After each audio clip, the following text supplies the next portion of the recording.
Right. So today we have to study about or discuss about overview of internal security challenges and other topic is disaster management. Okay. So ISCDM, it is relatively, we can say, syllabus wise. It has short syllabus and it is in which part of your general studies? How many GS papers you have in the examination, mains examination? Four paper. Okay, GS 1, 2, 3, and 4. Last class we have discussed about geography. Okay, so geography is in which paper? GS 1 as such. So similarly, ISC and DM is in which paper?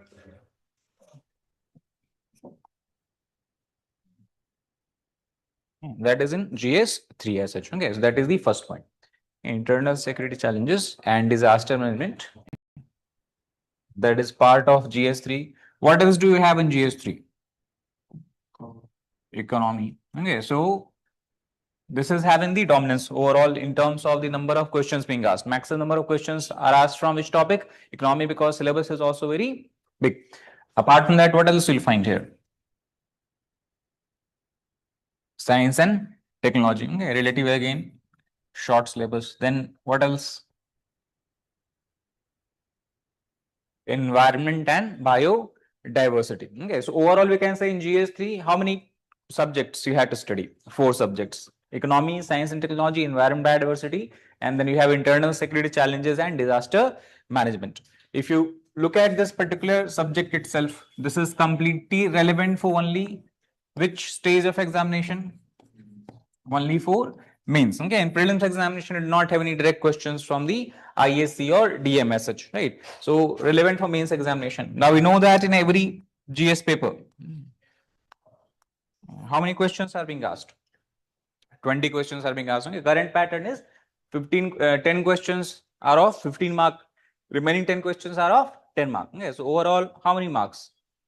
250. Okay, so every GS paper is of 250 marks as such, right? In that, if you look at the weightage of ISC and DM, based on the last 10 years of data, you'll see 4 to 5. 4 we can say maximum, 5 is in rare cases. We see the questions are being asked from this particular topic. So that is the point we can write. Out of 20, right? Out of 20 questions from ISC and DM,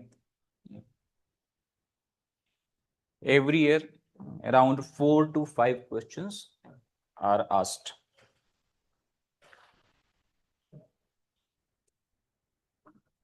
The advantages, the questions are of predictable nature, okay, as compared to other topics, other subjects that you have in the same GS3 paper.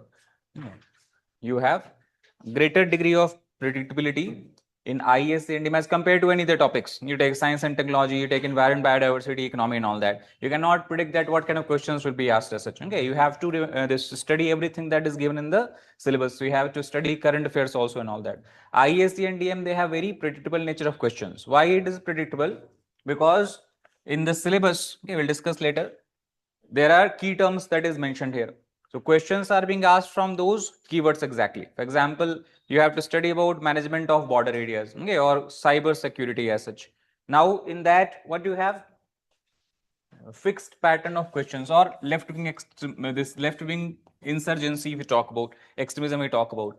So if you have gone through, okay, let us suppose last 10 years of question paper, you'll see what repetition of questions and such. Same concept is being asked, slightly they are changing words here and there. So content will remain what?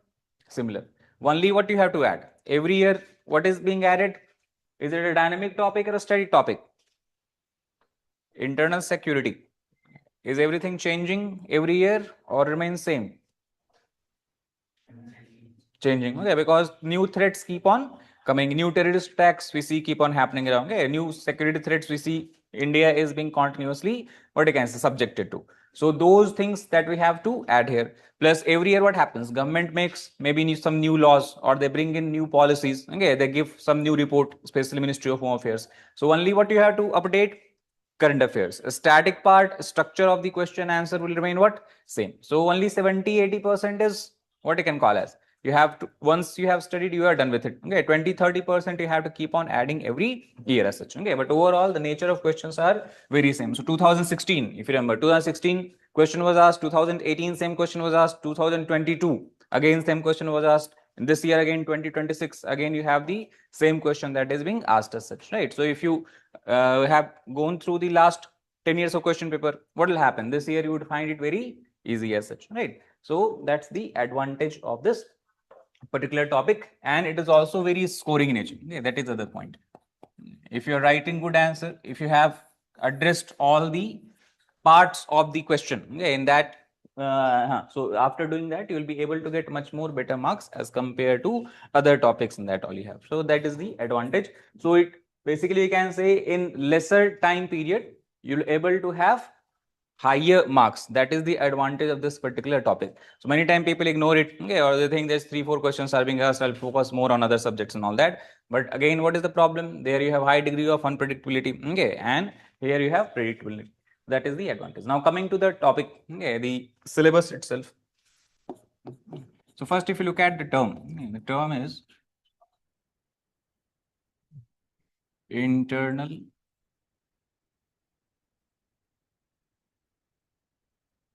internal security challenge, okay, as we have discussed. So what does it mean? So first we can divide it: internal security and challenges. Challenges, you understand. Basically, India faces what? Several challenge in dealing with the security threats. So that is the challenge. Now question is, what is internal security? Right. So here we can say security, first of all, is classified itself in two parts. In our syllabus, we have to study internal security. But apart from that, also we can say what kind of security challenges? External security challenges. First, we can understand this. The security challenges, okay, basically challenges.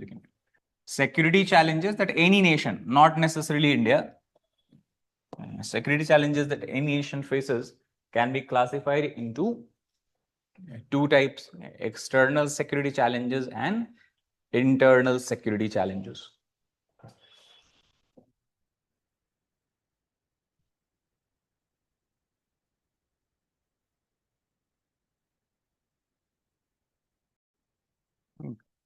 In external security challenge, basically, what is external security challenge? How do you define it? Any threat that is originating not inside India's boundary or India's border, but originating where? Outside of India's political border as such. Those threats are what you can call as external security threats. Okay, so you can write the definition: simple: external threats. Okay, such threat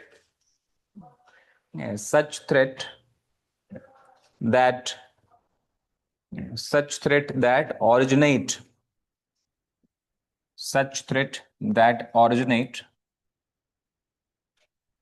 outside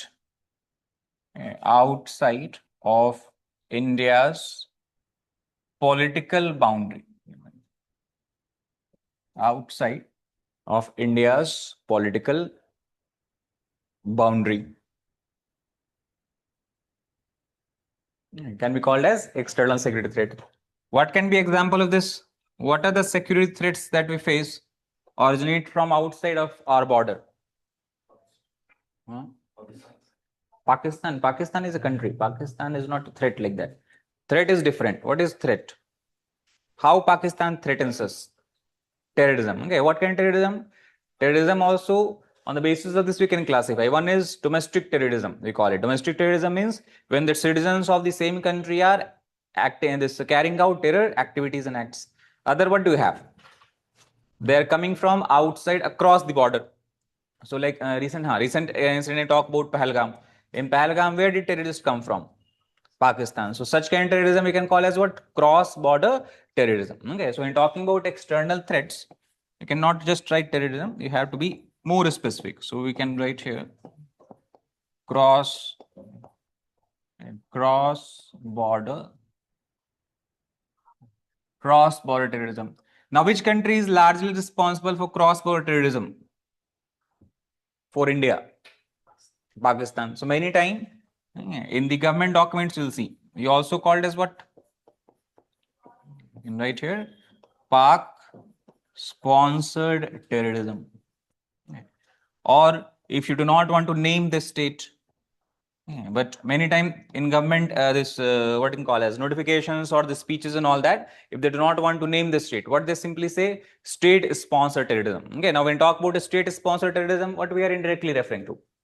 Pakistan is a state. Okay, so Pakistan is sponsored. So the term that also we use is state-sponsored. State-sponsored terrorism. So all of these are basically similar, and this can be classified as external threats that India faces. Recent example, here you can add recent Pahalgam, recent attack, that is Pahalgam attack. Before that, which is the deadliest attack that we had faced? 26/11. That is also what kind of attack it was, or example of cross border, because there also the terrorists who entered India, they came from Pakistan. Yeah, but they used which route to enter? Land route or sea route? Sea route. Okay, so that was also the first such instance.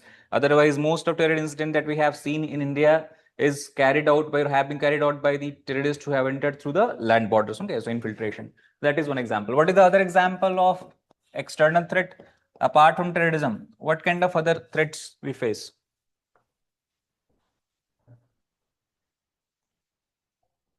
Okay, along the borders, we have deployed security forces, military. Why we have deployed security forces or military?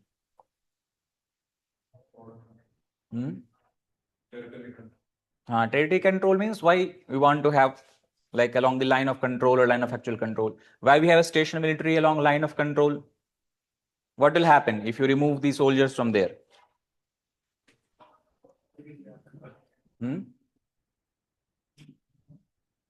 What will happen? Encroachment. Basically, we can say other country will try to capture your territory as such, and that will lead to a situation of border incursion. Okay, I can say so. In a smaller intensity, we can say border incursions. Border incursion. We had witnessed this with reference to China. Okay, in 2020, when China tried to enter into the India's territory, okay, in the Ladakh region and all.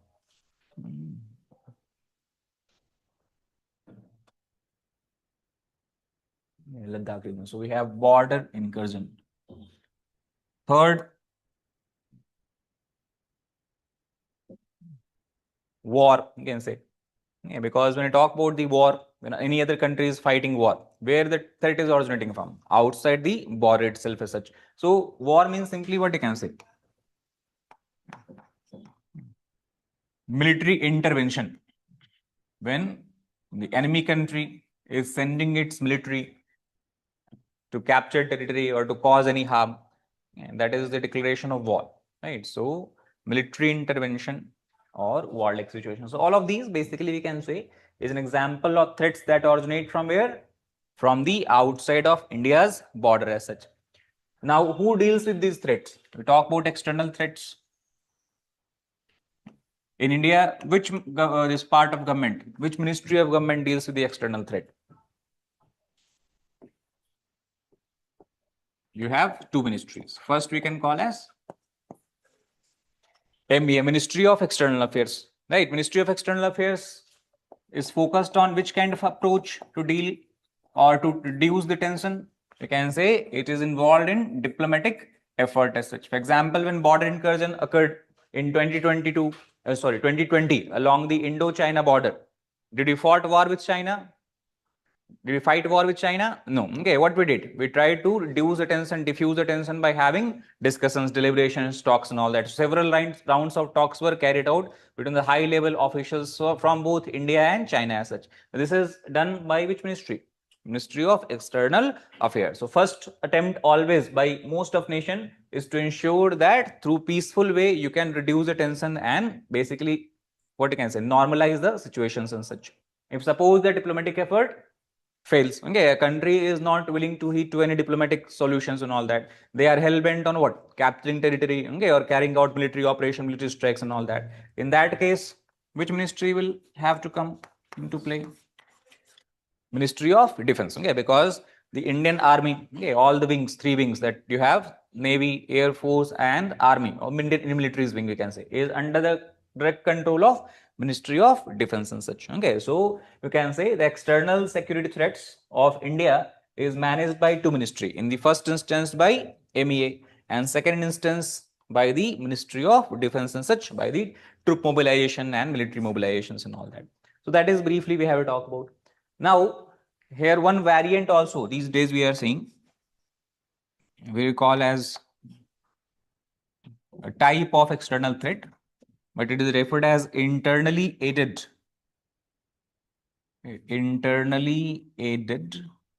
external threat. Internally aided external threat. A variant of external threat.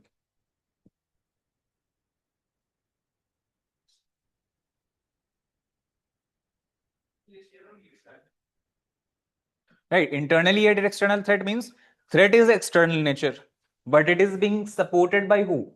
By the actors who are present inside the territory of a state. For example, we know that in Pahalgam case, again we can take, though terrorists entered from Pakistan, but later on when we carried out investigation, what did we find? That overground workers, a term that is used generally, that many of these terrorists were getting support of who? Local population. Okay, they provide them logistic support, they provide them places for this, what you can say, resting there, residing there. Okay, they also carried out reconnaissance on their behalf to understand what time is best time for carrying out attack, when we'll have more number of people and all that. So such kind of threat we can call as what? Internally aided. Okay, many times also, like for example, in 1993, what we have seen, Bombay bomb blast was carried out. Okay, at that time it was one of the deadliest attack in the history of India, terrorist attack. So though again there you have the involvement of Lashkar-e-Taiba, which is a Pakistan-based terror organization, but most of the arms, weapons, okay, the routes through which they should go, planting of bomb, it was carried out by who? Dawood Ibrahim's gang. So Dawood Ibrahim and his gang is basically, what you can say, citizens of that time, citizens of India as such. So what kind of threat it become? Internally aided. Aided means simply support. So support they are getting from the internal actors, local actors, and the threat is largely coming from the external side as such. Clear? So here you can write example. In 1993, Bombay. That time it was called as Bombay. Later on the city was renamed as Mumbai. So Bombay blast. Internally aided external threat. Understood? So that is about the external security threat. Now in our syllabus, what we have to focus on? Internal threat. This briefly will study international relations and all that, how Pakistan has carried out the terrorist attack and all this kind of things. In post-independence India also briefly maybe. But overall for our syllabus, we have to focus on which kind of threat? Internal threat. So let us understand about internal threat. Now you understand internal threat means where does the threat originate?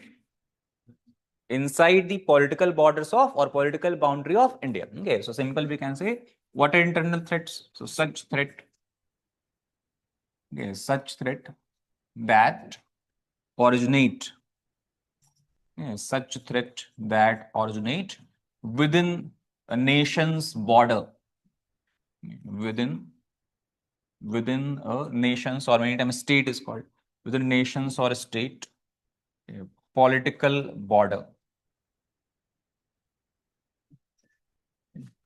Within a nation or state's political border.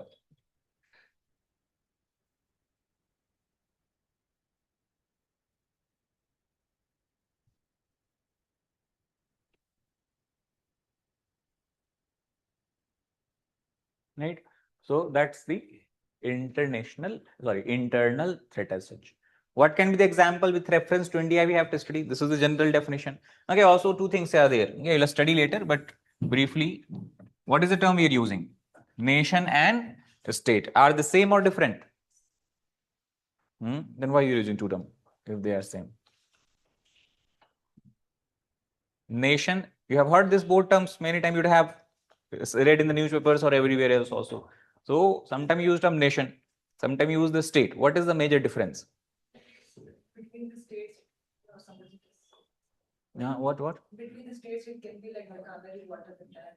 No, that is different state. State is term we are using in India, that is different. State, India is also state if you look at UN base. Okay, UN definition and all that. Okay, so state is also used for the country also.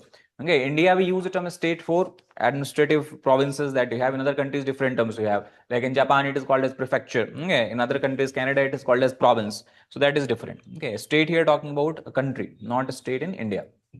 Right. So difference is simple. Nation is more what you can call as nation is basically what you can say. It is based on the shared culture, history, or feeling as such, right? Commonality you have between people. So they all believe to be part of what or feel to be part of what? Same nation as such. A state, on the other hand, is more of a political status, we can say. So state will have political border. Okay, state will have fixed border. They know that this is my border. I cannot go beyond this area or cannot control territory beyond that area. Nation many time is even across the political border as such, right? For example, recent because Venezuela is in use, we can take example. Okay, so we have which continent? South America. South America, for example, you have Venezuela, one country. Then apart from that, you have Colombia, that is other country. Then you have several other countries, Suriname, Guyana here, okay, Brazil, North country. These all are example of what? State. Because Venezuela have this fixed border, Colombia have this fixed border as such. But if you look at the people here collectively, they have a shared history. All of these countries, these regions were part of a Spanish colony before. So a single individual, Simon Bolivar, came and he gave independence to all these people there. Basically, under his guidance, people fought and they basically got rid of the Spanish colonial empire as such. Language is similar. Culture is very, very similar as such. Okay, the way of life is very similar. Religious belief is similar in nature. Right? Leader also was what? Same. So due to this, we can say all these countries are basically example of what? A nation. Okay, in one way we can say, and that is why many times they use the term this. What is the term? Pan-Americanism. In the case of South America, they use. Why? Because all these people still have a shared history and they feel that they are very closely bound together. That is when we use the term nation. So it's more of a feeling, culture. This is more of what? Political status as such. Okay, based on the division of the boundaries and all. So that's the thing. So anyway, nation state. So political border, you can say. What are the examples? What kind of threat we face in India that originate from inside India itself? So if we look at the syllabus, that is where the main syllabus starts now.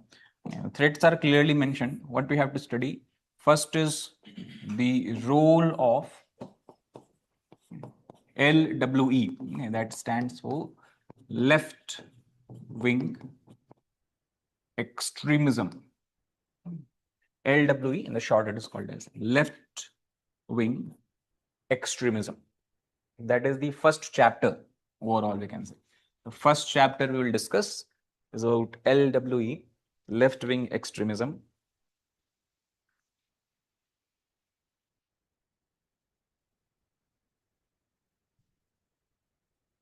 Okay, so briefly, if you try to understand what is extremism, okay, you have extreme plus ism.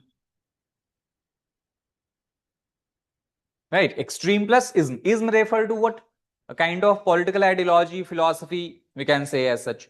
So like nation plus ism, nationalism. Communal plus ism. What do you have? Communalism. So what is ism?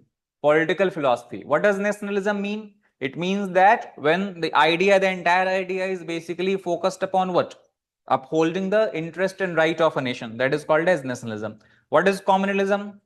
When you are trying to basically fight for the interest of one community on the expense of other as such. When you're considering other community to be what? Your enemy or your competitor. That gives feeling of what? Communalism. Similarly here, what do we have? Extreme plus ism. So such kind of political philosophy that believe in taking which kind of action? Extreme action. And why you take any action? Because you want to fulfill certain goal or objective. So here people do not want to work under the constitutional framework of India. Like for example, if you have certain grievance, okay, with certain decisions of the government, what are the options available to you? Suppose government came up with certain law and general people, okay, large number of people are unhappy with it, right? What would you do? Protest. Directly. What is the other option? First option. Basically what you can see, first thing is that you go and talk with the government officials, ministers and all that. Okay, first you put your petitions and all that. Okay, that this is harm, this kind of policy, this kind of law is what harmful for us. If the government does not heed to it, what you can do? You can go and start the sit-ins, protests, dharnas and all that. Okay, then also what you can do, you can go in the court against the government order, right? You can go to high court, you can further go even to go to Supreme Court and all that. So all of these measures you are taking is under the constitutional framework. It is not illegal in nature. Okay, going to court is your right. Carrying out non-violent protest is what? Your right, given to you by constitution and all. Clear? But here the people are taking which action from very beginning? Extreme action. They feel that their goal objective cannot be achieved unless they take extreme action. And extreme action in this sense simply means what? Use of what kind of mean? Violence. Okay, so we can say what is extremism? In simple terms, you can explain when a group of people feel that the only way to achieve their goal or objective is to use violence. Such kind of belief system is what you can call as extremism. Okay, so we can write here single one line. Okay, the justified use of violence,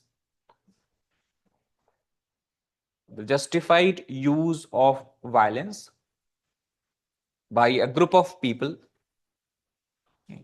the justified use of violence by group of people as a only way or method, as a only way or method to achieve their objectives, as a only way or method to achieve their objectives, is what you can call as extremism. Simple. Now what kind of extremism we are discussing here? Extremism that is associated with which kind of ideology? Left wing ideology as such. So left wing ideology, in case of India, it is also referred by other terms to understand more clear. Left wing ideology basically is inspired from which kind of idea? Communism. Okay, and in case of India, many times the term that we use is also Naxalism. So both are basically nothing but part of LWE itself. So you can write communism and Naxalism. So LWE, that is the use of violence that is driven by the ideas like communism and Naxalism. Okay, we can write that also. Maoism, we can say. Maoism is a subset of communism itself. Okay, so Maoism also we can use it.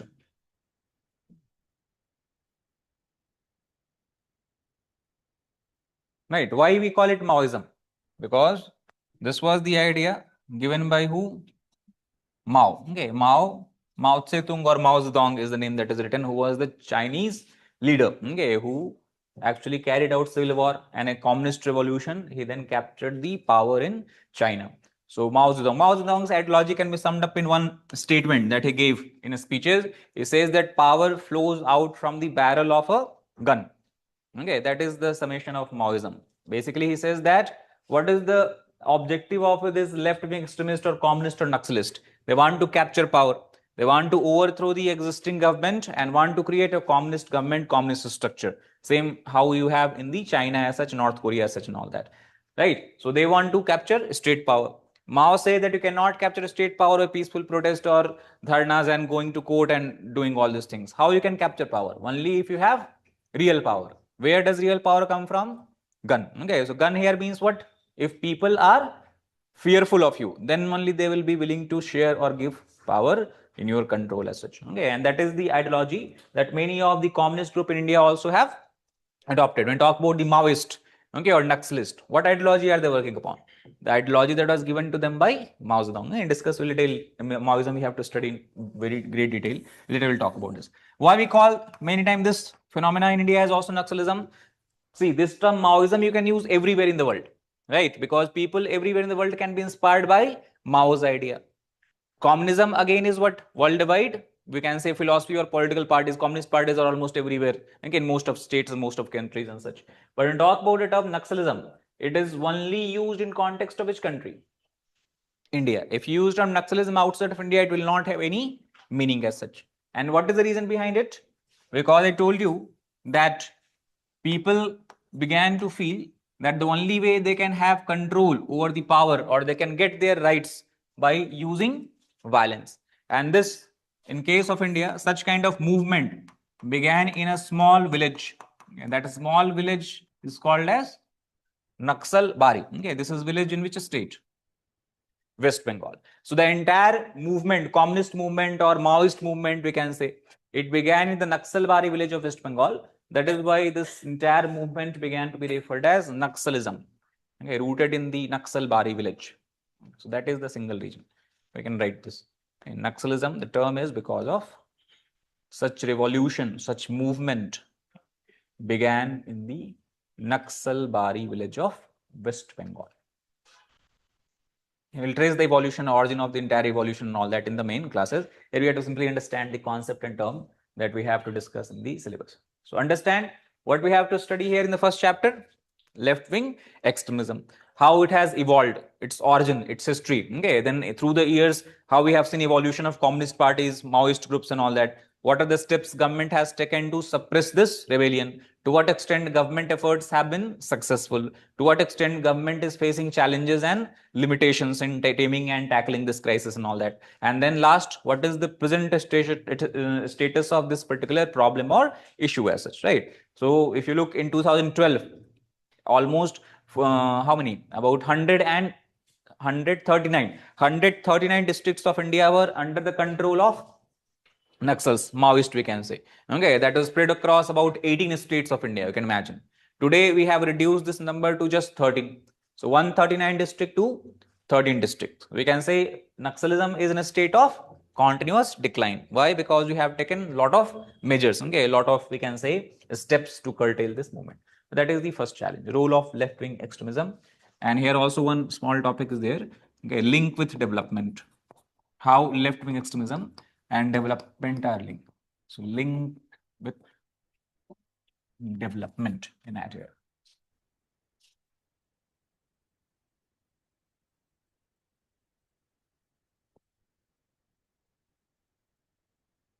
So extremism, is it good for development or bad for development?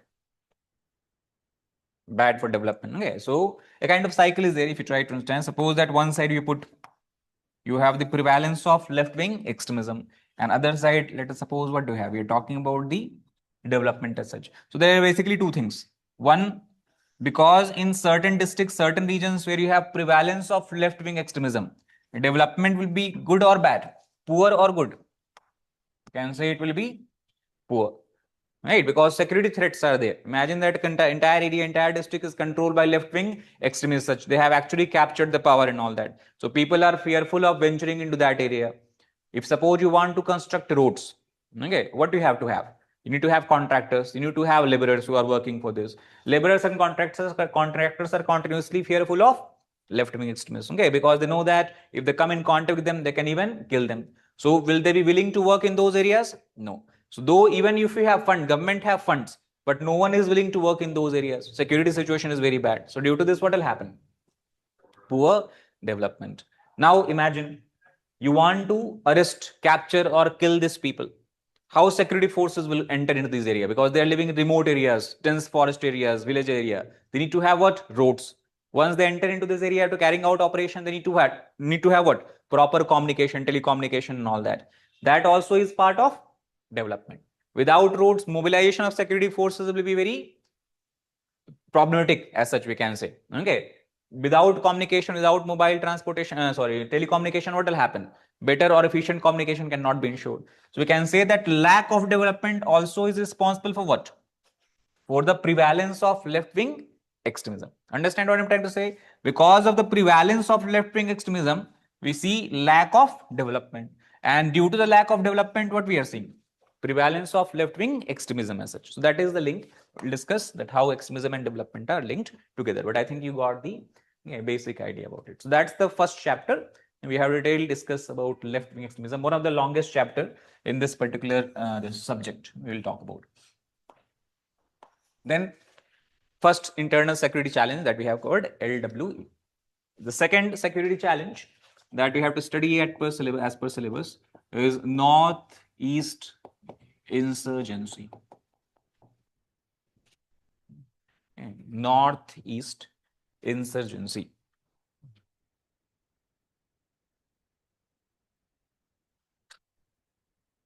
So northeast insurgency means we're talking about northeastern region. If you look at the map of India like this.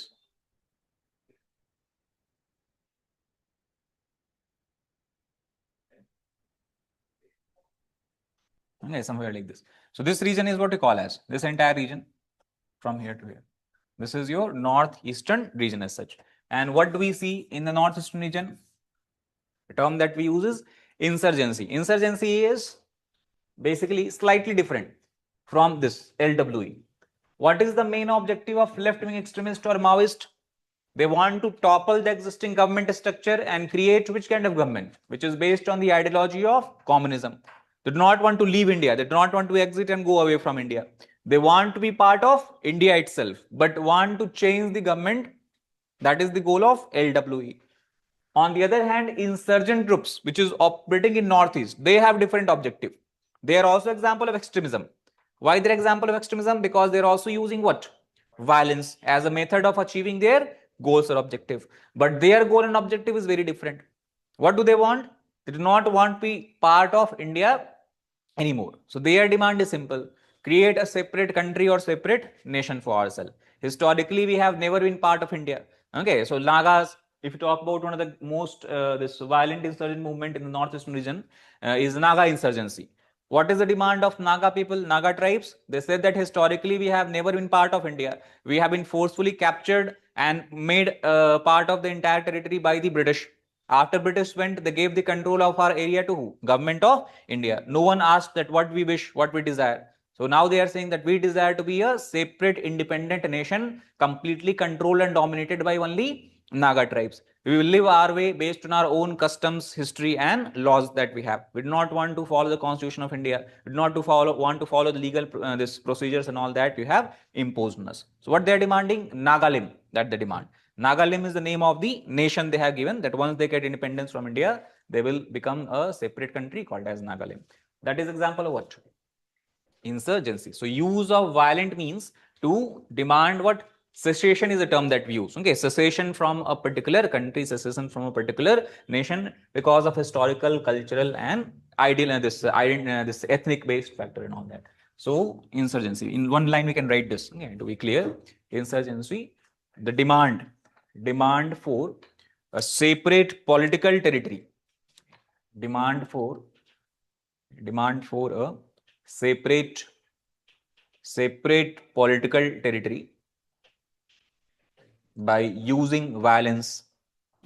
Demand for a separate political territory by using violence based on ethnic identity. Okay, based on ethnic identity. Ethnic identity. So you have total 7 states, also sometimes called as 7 sisters, okay, in the northeastern India, and none of the states, what you can say, all of the states are having what? Some sort of insurgency movement. So all the states, 7 states of northeastern India are facing the problem of what? Northeast insurgency. Intensity, magnitude varies from state to state, but insurgency problem is common in all the 7 states. What are the 7 states here? Yeah, this, if you look, this is what? Arunachal Pradesh. Okay, then here what do we have? Nagaland. Then further Manipur first. We have Manipur. Then this is Mizoram. Then what do we have here? Tripura. Okay, this is Meghalaya. And here you have Assam. So how many states? 1, 2, 3, 4, 5, 6, 7. Okay, these are the 7 northeastern states. As such, insurgency is a common problem. And historically also, look, government of India has taken a lot of measures, because after independence we have only one state here. Which state? Assam. Other were either union territory or simply we can say part of Assam itself. So later on they demanded that we want to have a separate territory and all that. So based on tribal identity, What we carved out? From Assam, we carved out Nagaland, dominated by Naga tribe. We carved out Mizoram, dominated by Mizo tribe. Okay, carved out Manipur. Okay, basically Manipur was converted from the Part C state to the state later on. Okay, but overall you understand. Tripura again, similar thing that we have. So government states that we can give you only what is allowed under constitution. In constitution, government has right, parliament basically you can say, parliament has right to what? Create new states within India. So like from Bihar, you have the splitting of Jharkhand. From Andhra Pradesh, you have creation of new state of Telangana, right? Uttarakhand comes out from Uttar Pradesh, right? From the what else? Chhattisgarh was bifurcated from Madhya Pradesh and all that. So government says that if you demand for a separate state, okay, we can at least look at those demands. We can discuss about this, that whether it is feasible or not that. But many groups are asking for what? Independent country. So separatism, secessionism is something that is not permitted under constitution. So government, parliament, no one can do anything about it. Okay, so that is what the government is trying to persuade them, that at least you should try to tone down your demand. Rather than asking for separate nation, you can first start asking for independence. Independence means autonomy and all that. Okay, then autonomy is also granted in the constitution and all. We'll discuss in polity, right? And that is all the kind of things. So many of the tribals have understood this, and they said that, okay, if you cannot give us a separate nation, at least give us a separate state. And the best example of this was what? 1987, you have the creation of Mizoram, because Mizo people said that the Assamese government, Mizoram earlier was part of Assam. They said that Assamese government is only focused on Assamese population. They're not taking care of the Mizo tribes. Okay, they are completely being disregarded and disrespected as such. So Mizoram was created. Now relatively you have what? A kind of peace, okay, as compared to the older time. So that is the problem here. So understood what do we have to study in this chapter? All the insurgency movement in all the 7 states. What are the major groups? What is the current status? What is the agreement that government of India has signed and all that? So currently, if you look, which state was in news? The most disturbed state as of now in the northeast is which one? Manipur. Okay, from past couple of years, Manipur has been under the ethnic violence, a spate of ethnic violence, we can say, because again 3 groups are there. They all are fighting with each other as such, right? So that's the problem. Like 3 groups you talk, you have. Problem is that there are so many groups. If government seems to favor one group, what will happen? Other group will start protesting against it. They will also demand something extraordinary, and that is exactly the problem you have here. Briefly, if I give you an idea, because it is in current affairs. In Manipur, Naga we can skip. Nagas live, but not very important part. In Manipur, you have 2 major groups. Which groups? Meiteis and Kukis. Kukis are basically given the status of what you can call as tribe. Meiteis belong to general Hindu population as such. So as per constitution, do tribes have certain this benefits or not? They have. What is the major benefit? Reservation in the jobs, in the educational institutions, and also tribal areas are protected. That means if you are a non-tribal, you cannot enter the tribal areas and buy land there, start business and doing all these things there. They are largely reserved for who? Members of the tribal community itself. So Kukis are tribe. They're enjoying a lot of such kind of benefits granted by constitution in the state of Manipur. So Meiteis do not like it. What they are saying now? That in every government jobs, Kukis are dominating now. In all the government educational institutions, Kukis children are coming and taking the seats and all that. And also area wise, large area of Manipur is declared as which kind of area? Tribal area. So Meiteis cannot go live there, settle there, start business and do all these things. They cannot take control of the resources and all that. So they said that this is not right. What they began to demand? We should also be made what? Tribe. We should be given a tribal status. So when this demand began to be studied and when government began to talk about it, Kukis demanded that it should not be done. They began to do what? Counter protest. Right? Because what will happen if Meiteis and Kukis both become tribes? Will Kuki have any advantage? No, because then all people are similar. So they said that no, we had faced historical injustices. If you give tribal status to Meitei, it will not be justice to us. So Meiteis are protesting for tribal status. Kukis began to counter protest that they should not be given tribal status, and both groups then clashed. Okay, and this began a chain of violent incidents. So since 2023, May 2023, continuously what is going on? Violence has taken lives of hundreds of people. 60 to 70,000 people have been displaced from their home, okay, because of the effect of this violence. They are living in the refugee camps and all that, you understand. So that is the kind of situation we are dealing with in the northeastern India. This is just one example of it. Currently, it is under the president's rule, Manipur, because the state government failed to quell the violence. That is why it was put under president's rule.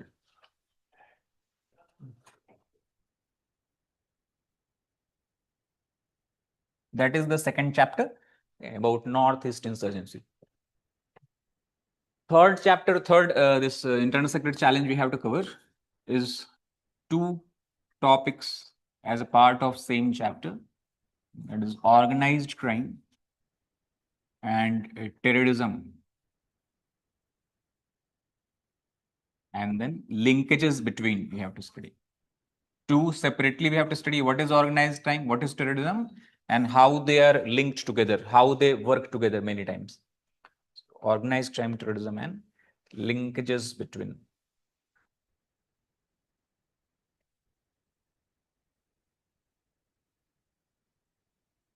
Okay, so first, if you look at organized crime, what is organized crime? What is crime? How will you define crime?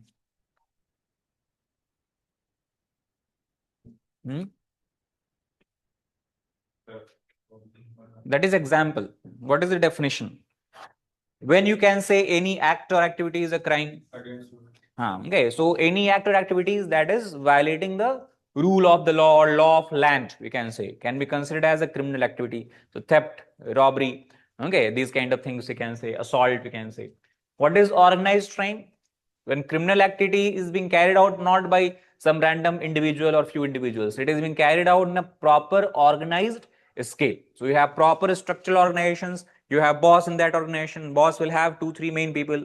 Within those 2-3 main people, 15-20 people will be working. Within those 15-20 people, there will be hundreds of people who are working. Each of these people have been assigned what? A dedicated, they have been assigned a separate task. They are given monthly target. Okay, like for example, you talk about the drug cartels. A drug cartel is example of which kind of group? Organized criminal group. Because you have proper hierarchy. Same way how any company functions. In company, what do you have?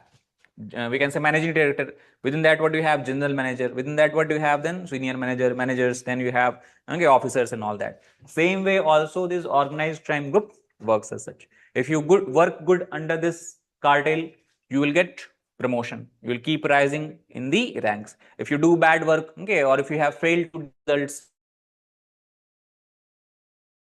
downgraded, and you even may be expelled from the organizations and all that. So basically, criminal activity is carried out in a proper organized manner by proper planning, proper execution, proper targets, and all these kind of things. Okay, that is organized crime as such. So best example, drug cartel in India, which we can say organization is the best example of organized crime we have seen.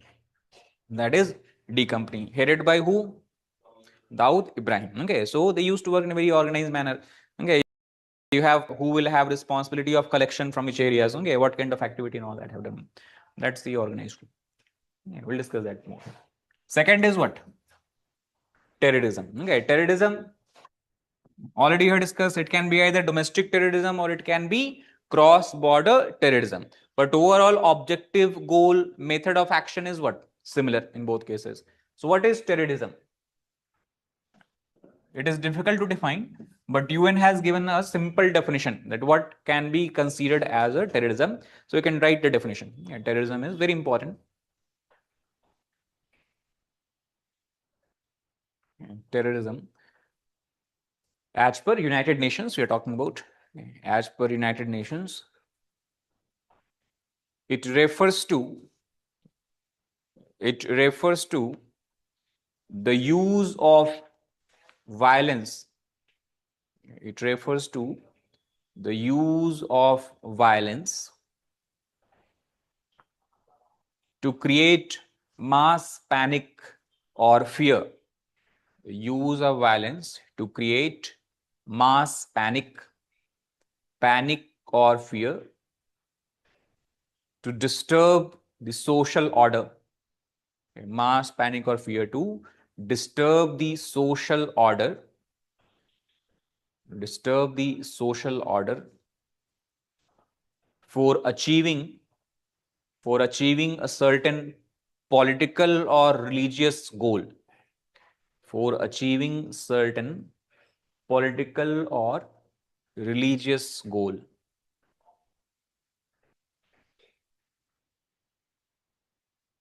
Okay, that is how UN has defined. That means here also what do you have? If I say that terrorism is a type of extremism, is it correct or wrong? Huh? Yes. Okay. So it is type of extremism because what do we have here? Inherent use of violence and such.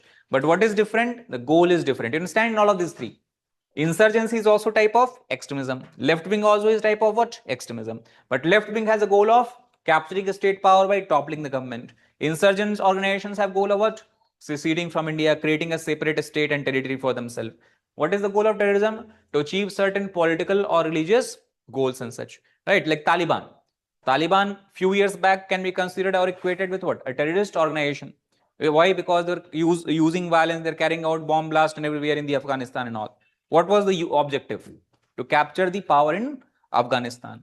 Why they want to capture power in Afghanistan? Because they want to impose and enforce law of Sharia. Okay, they wanted that every Afghani should live as per that particular law and all that. Okay, they believe the current Afghan government is what? Is being too much modern. Okay, they're not taking control and basically it is enforcing citizens to follow the rule that we should have, that they should follow and all that.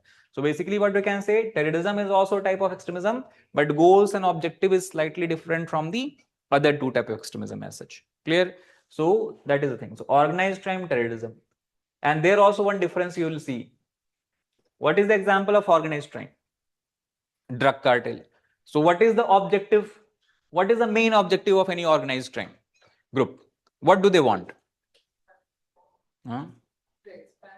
Expand. Why they want to expand? But why? Money, right? So their goal is largely what kind of goal we can say?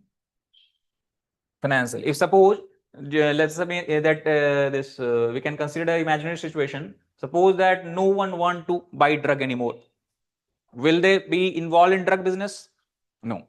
Why they're involved in drug business? Because there is very high profit margin there. Okay, they're selling drugs and getting lot of money as such. So what will happen if there is no one buying drug? They will shift to some other business where you can do it, where you can this earn illegal money and all that, right? So that is why you'll see these days you have a lot of, we'll discuss later, cyber crimes is being committed. Many of the organized crime group also have begun to enter into the sphere of cyber crime. Why?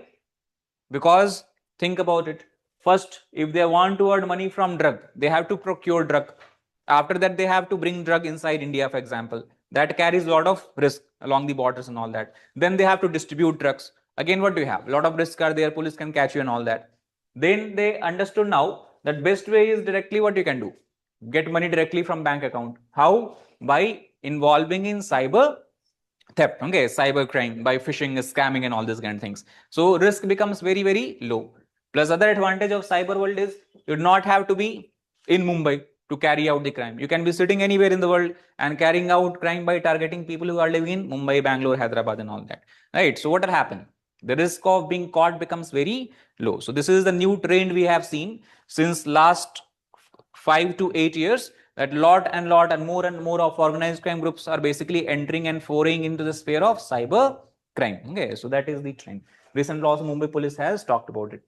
So that's the point. So what we have discussed in this chapter: organized crime examples, definitions in India and all that, then terrorism, and then linkage between, because many times in India and outside of India we have seen both groups have been working together, because organized crime group is helping terrorist organization, terrorist organization is also helping what? Organized crime group as such. Okay, so we'll talk about with example properties. So that is the third internal security challenges that we have to study. Fourth is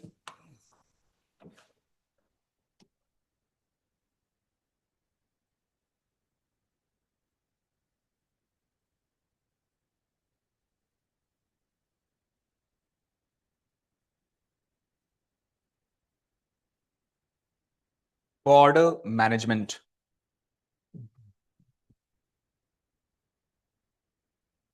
Okay, border management.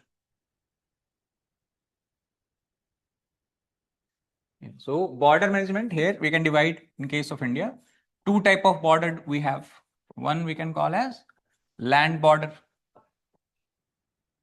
And other what do we have? Coastal, also referred as maritime border.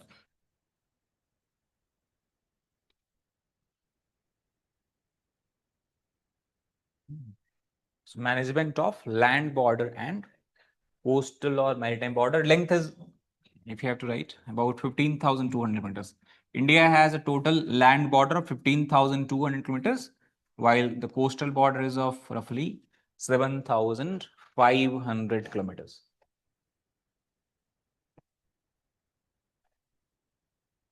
Right. That is why border management is a very important part of ensuring that the security interest of India is not threatened. So again, if you look properly.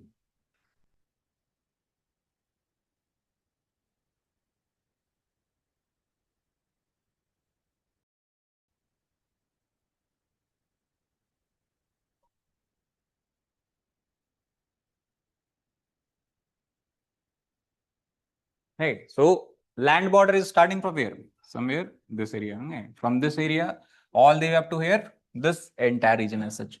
So which country do we share land border with? Yeah, briefly, if you look at geography, from here to here, which country do we have? Land border with Pakistan. Okay. Then here, this is a small area. We share land border with which country? Afghanistan. So very small area, about 80 kilometers of the border you have. But this is it under our control today or not? If talk about Afghanistan, but can we access this area?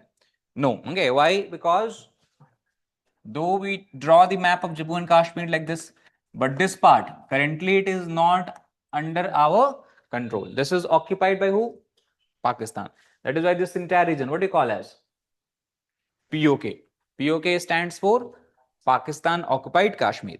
So basically this entire Afghanistan border is under control of Pakistan today. Right? That is the thing. So Pakistan, Afghanistan, then further this area, which country do we have border with? Here, and then all the way up to here. Which country? Chinese occupation. So we can say Chinese occupied Kashmir as such. Okay, in 1962 war, they have captured this entire territory. So administrative control wise, if you look, which part of Jammu Kashmir is under administrative control? Only this part as such. Okay, the western part, this entire region, have you seen the map? And this entire region is under control of Pakistan and China as such, right? So that's the point. Then further, so first country is Pakistan, second Afghanistan, third China. Which other country we share border with? Which country is it? Fourth is Nepal. Okay, then which other country is this one? Fifth one, we have Bhutan. Then this side, sixth one, which is this country? Myanmar. Okay, then which other country? This is the seventh one. That is Bangladesh. So if someone asks you, how many countries do we share land border with? What should be the answer? 7 countries. Okay, so names are given here. So this is very important. Factual question like this is generally asked in prelims from geography perspective also, mapping perspective also. So collectively, if you look, all the 7 countries, if you measure the land borders, it comes out to be about 15,200 kilometers.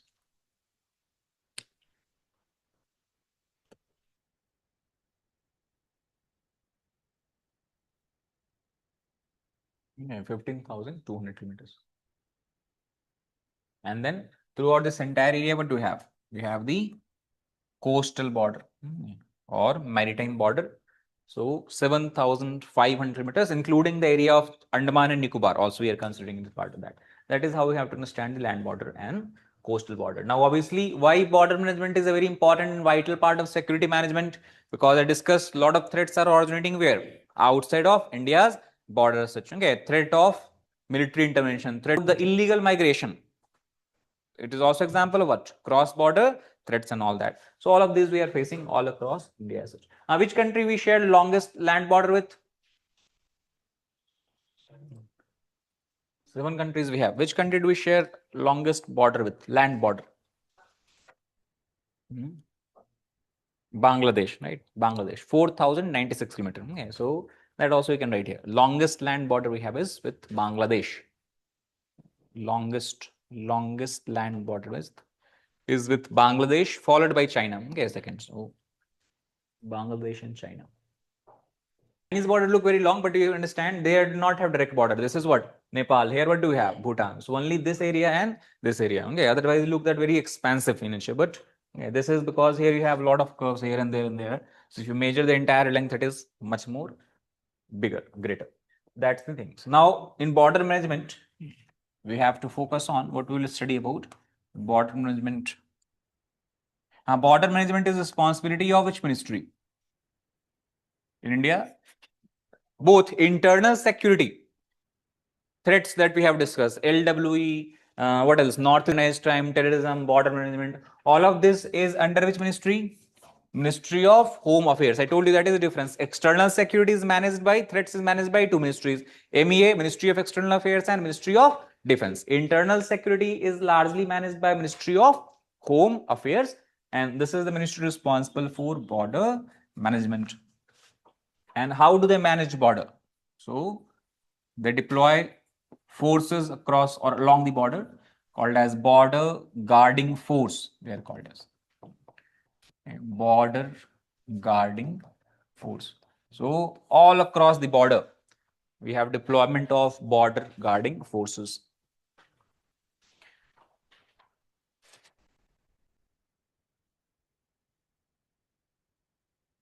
So basically, what are the border guarding forces in India? One force is what you call as BSF, Border Security Force. If you don't know full form, you can write full. BSF stands for Border Security Force. Okay, Border Security Force. Which border are they given responsibility for? Two borders. They are deployed along Pakistan border, plus they are deployed along Bangladesh border. So both Indo-Pakistan, Indo-Bangladesh border is under control of border security forces.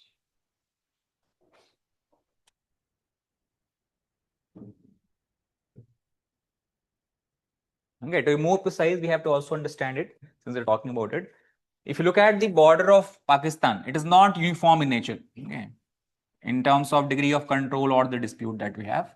So we can try to briefly understand. It was very interesting.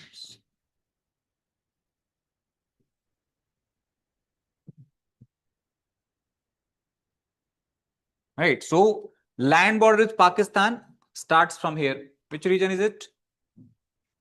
That is the Kutch region in Gujarat as such, right? So this border, and you go all the way up to here. Okay, this is your Jammu region. Okay, passing through which states? Gujarat, then you have Rajasthan, then further what do you have? Punjab. Okay, and then part of Jammu. So this entire border is what we call as IB, international border. Indo-Pakistan border from Gujarat to Jammu is referred as what? International border. Why we call it international border? Because there is no dispute as such. Both countries have willingly accepted that this should be our border as such. Pakistan does not claim in this side of India, and India does not claim on the other side of Pakistan as such. So all along this border, you have deployment of which force? Border security force. Okay, because you have peaceful situation. Okay, if war occurs, then obviously the situations will change. BSF will go in the back end. Okay, military will come. Then further, what do you have from here? You have a line. It is not accepted as an actual line because you know that India says that this entire territory belongs to who? Us. Pakistan currently has control over this particular territory. So both countries, to ensure that war does not, this basically siege fire was done, and this line is what you call as line of control. It is not accepted as a this what you can call as final border by both countries, but temporary border is what we are demarcating it. And both countries have signed an agreement that Indian forces will not cross LOC and Pakistani forces also not cross LOC. So effective border, practical border. Here, what kind of situations you have? Here you have BSF. At the same time, you have deployment of Indian military. Understand? This entire border is guarded by only BSF. Military will come only if you have war-like situations and all that. Okay, Pakistan began to attack and all that.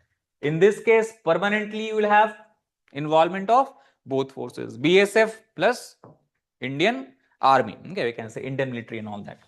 That is the second thing. And then this part, very small part of border, you can see, I can draw here like this. This is beyond LOC up to Karakoram Range, Siachen Glacier. This is the third type of border. Very small, but very important one. And this part of border is called as AGPL. That is actual ground position line. Okay, AGPL. Between LOC and Siachen Glacier. If you have to be clear, we can write here. This part of border lies between LOC and Siachen Glacier. LOC and Siachen Glacier. Here, BSF is not involved. This is largely managed by which force? Indian Army. Okay, so three type of, we can say, arrangement across the entire India-Pakistan border. International border completely by BSF. LOC jointly controlled by BSF, Indian military, Indian Army, and AGPL completely controlled and managed by Indian Army.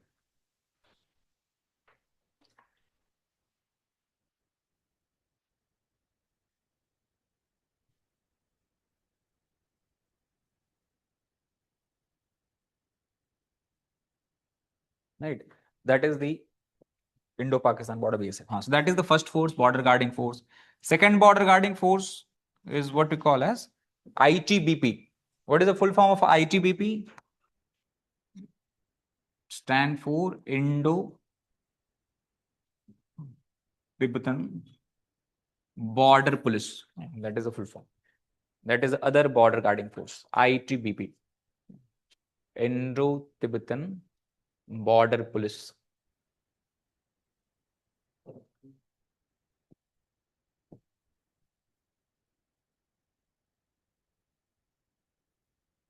They have been given the responsibility of managing entire China border, Indo-China border. Entire India-China border is managed by ITBP.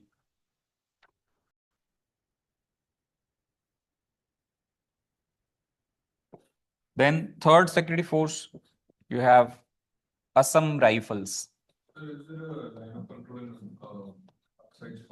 line of actual control, it is called as LAC. There also LAC, entire LAC also managed by ITBP.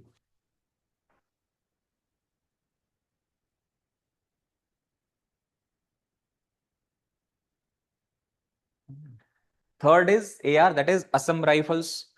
Assam Rifle is also, if we talk about all the forces, all the border guarding forces, this is the oldest one. The oldest border guarding force of India is Assam Rifle. And today they have been given the responsibility of managing security along Indo-Myanmar border. So entire India-Myanmar border managed by Assam Rifles. Assam Rifles was raised by British themselves in 1835. That time, why they raised the force? Because you know that in northeastern India, what was the interest of British? Tea plantation.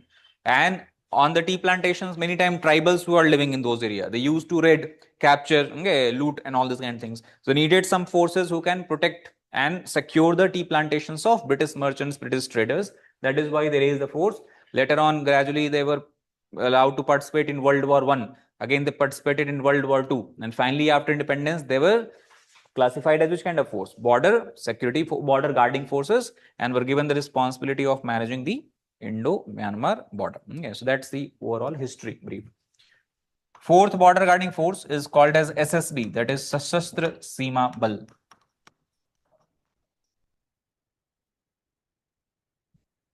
Sashastra Seema Bal, SSB.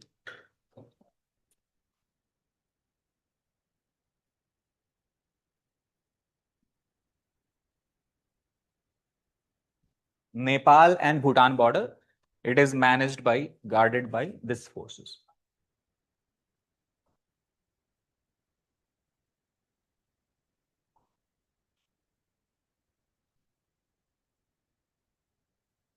Right? So these are the four security forces that are working under the control of Ministry of Home Affairs And overall, all the borders, we can see 7 borders we have, but we know that Afghanistan border is currently not under our control. So except Afghanistan border, what we can see? 2, 3, 4, 5, 6. Okay, these are managed by different forces as such. So that's the mandate. Okay, now see, if you look here, not in everywhere, but a term is used here. What is the term that we're using? Police. So though this term is not present in all the forces, but the policing work also is given to these forces in the border areas. What is the work of police in simple way? Maintain law and order. What else? Reduce the or control the which activities? Criminal activities and all that. So in border areas, if any crime is taking place, because see, if you try to think what is the main responsibility of border guarding forces, that no one enters, okay, from enemy territory, no one enters and try to incur into the border areas, right? Or no country, this is what you can say, no military or border guarding forces attack them and all that. But apart from that, they also are doing which kind of work? Police work. That means if some criminal activities are taking place in the border areas, who will carry out arrest, capture and all that? It is these forces themselves. Yeah. So to maintain law and order, to reduce and control criminal activities, that is the other responsibility awarded them. Yes, that's the border management. So that's the point here. So this is land border. You also have which kind of border? Coastal or maritime border. So we can also write the management. How do we manage the coastal or maritime border? You can look at by taking example. So we have 3-layered security as of now. The coastal border of India is managed by what we can call as 3-tier security. Okay, 3-tier security. What does 3-tier security means? Suppose that this is the coastal border and let us take any state. What do we have? Let us suppose we're talking about Kerala.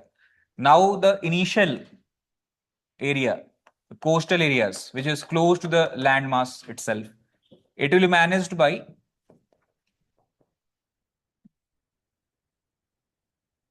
state marine police. Okay, that is state police itself. It will have marine wing. So state marine police, the closest region near the coast, near the landmass, that will be managed by state marine police.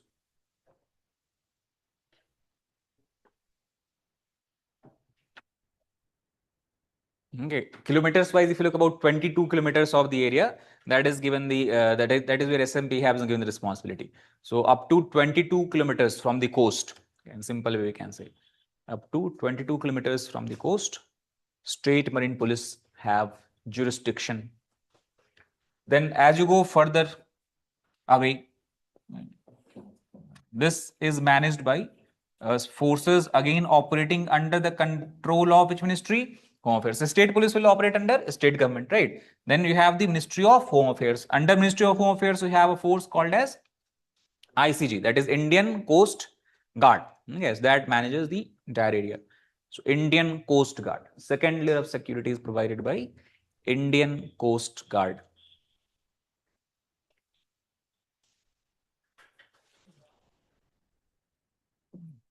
And then beyond the entire area, here primary responsibility is on Indian Navy. Beyond the ICG zone, beyond the ICG's jurisdiction, then you have the control and command of Indian Navy as such. So how many layers you have? Layer of security or tier of security? 3. That is State Marine Police, Indian Coast Guard, then you have Indian Navy as such. So that's the way how coastal security is managed.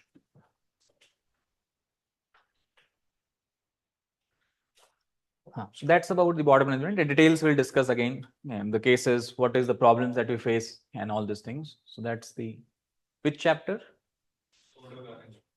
Chapter number 4, right? Border management. So till now we have discussed left-wing extremism. Second chapter we have to study is northeast insurgency. Third is organized crime, terrorism, and what is the linkage between. Fourth is the border management. Okay. Fifth, then if you look at the 5th chapter is related to security forces, very small topic. security forces and their mandate that is given in as per the syllabus published in UPSC notification. So the chapter mentioned is security forces and their mandate. Now here we are talking about internal security. So security forces also are which kind of security forces? Working under the command of Ministry of Home Affairs as such. So one type of security forces that work under MHA already have discussed. What we have called them? Border guarding force. Four type of border guarding forces. Mandate, you understand what is mandate? Every security forces have certain roles and responsibilities. Okay, they have certain roles and responsibilities based on which they have to carry out their task, perform and all that. That is what I call as mandate. So what is the responsibility and role of BSF? What is the role and responsibility of ITBP and all that? Okay, that is one thing. But apart from BGF, that is border guarding forces, the four border guarding forces we have discussed, there are several other forces working under the command of Ministry of Home Affairs. Right? They are not deployed in border areas all the time. They are ensuring what? Internal security threats are neutralized.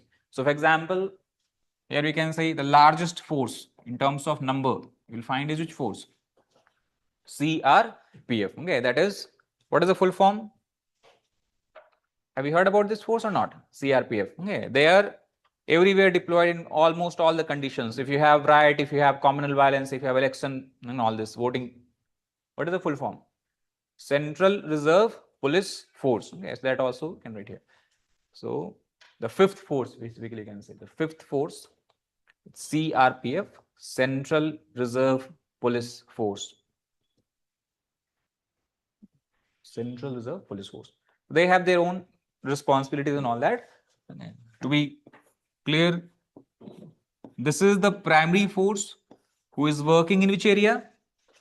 Affected by left-wing extremism. Okay, so the main responsibility is to utilize LWE. We'll discuss again in detail. So CRPF, LWE affected areas. They're also sent many times in the terrorist zone also. Then apart from that, you have other force called as CISF. Out of the all forces, which forces you would have generally interacted with in your life? Which force? CISF. Yeah. When would you interact with CISF?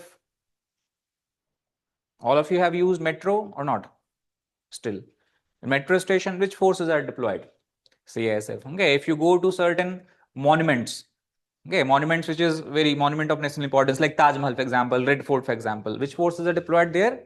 CISF. Okay. Any industries, if you're working it, which forces are deployed there? CISF. Okay. So, as a common man, if one force would interact on a regular basis, CISF as such. Okay. So, what is the full form? Why this force was deployed? To provide security to the industries and mines of India. That is why the name is Central Industries Security Force. Okay, so that is the full form, CISF. We have to study about them in detail. Central Industries Security Force. Okay, Central Industries Security Force. That is the CRPF, CISF. And the seventh last force working under MHA is what they call as NSG. What is the full form of NSG? National Security Guard. Okay, so the seventh force, NSG, National Security Guard. So about each of the seven forces, we have to study in detail, brief history, what are the roles and responsibilities they're performing, why they were raised, okay, what are the problems, limitations, challenges they face, and the everything related to that. Okay, so here issues and challenges in their working is also very important. And from examination perspective, actually, in this chapter, this is the most important topic. Okay, questions, whenever they have asked question from this particular chapter, they have focused upon issue and challenges in the functioning of these forces. What are the challenges they face? What are the problems they face?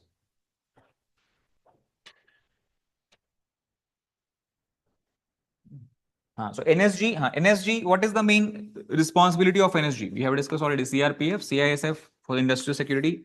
Why NSG?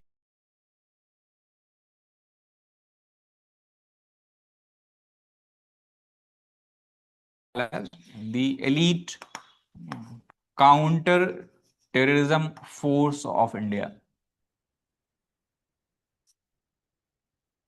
NSG. It can be called as the counter elite counter terrorism force of India.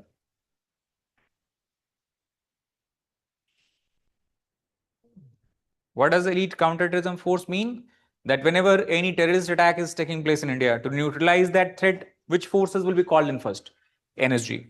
Or even in the case of hostage situation, like what happened in 26/11, a lot of people, guests were present inside the Taj Hotel and terrorists entered the hotel. So they were basically what? Example of a type of hostages. So NSG came to neutralize the terrorists and also to rescue the hostages and all that. Okay. Same thing you had in Akshardham temple, you have in Gujarat, Ahmedabad. So terrorists entered and took many of the people who went there to do darshan and all that hostage as such. So again, which force was called in?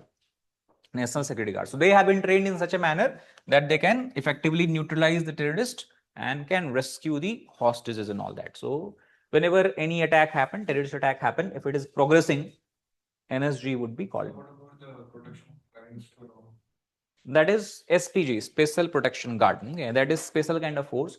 Okay, not working under MHA and all that. Okay. So SPG basically, they are taken from the same forces.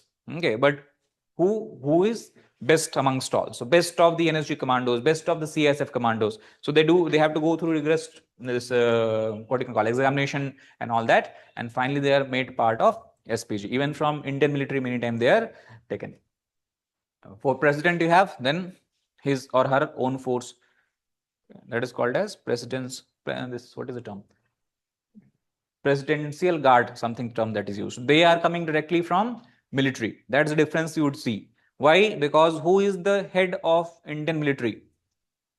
President of India. Okay, so that is why security of president is the responsibility of Indian military. So you'll see people coming from Air Force, Navy, even this army and all. But for everyone else, mostly they are coming from who? It is the what do you call as the all of these together. Also, one thing you should know: 7 forces we have described as what kind of force? Border guarding force, and these 3 forces with their own responsibilities, duties, and all that. But all of these 7 forces are working under who? Ministry of Home Affairs. So a common term is used to refer to all these 7 forces together. They are simply called as CAPF. So they are Central Armed Police Force. So this term you should know. All the 7 forces together. All the 7 forces together, they are referred as Central Armed Police Force. In common language, many times they also are called as paramilitary force. Both terms are used to them. So Central Armed Police Force, also called as paramilitary force.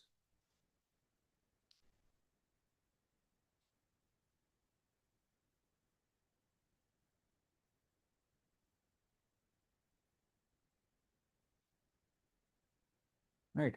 So several changes I have made there in this. For example, for many of the personalities who are at risk of being attacked, several commandos are taken from these forces and they make up the security arrangement. Like for example, you would have heard about X security, Z plus security, Z security, right? So all of these are coming from where?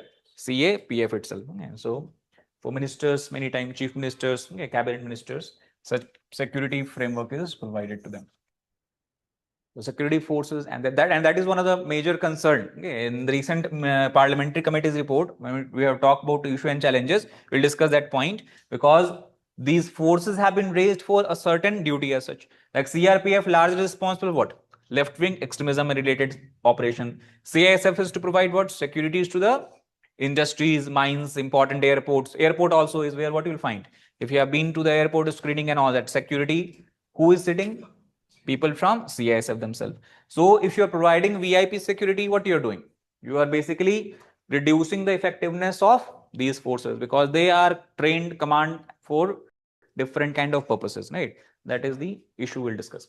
So 5, that is security forces. 6th chapter is something which has evolved as a threat in the recent decade. We have to study about them. What do you call it? Cyber threat. So 6th chapter is dedicated to cyber threat.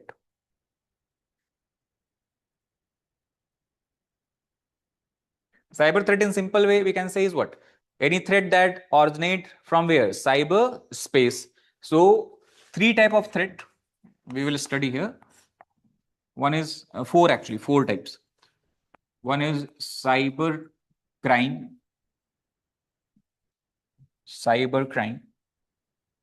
Second is cyber espionage.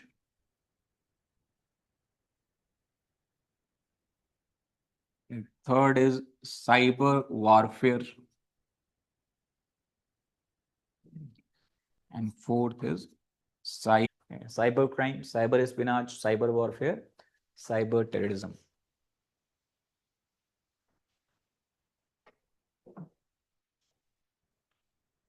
Yeah. What is cybercrime? If you look at all of these terms, same thing. Already we have discussed what? Crime. What is crime? Any act that is against the rule of law, law of the land.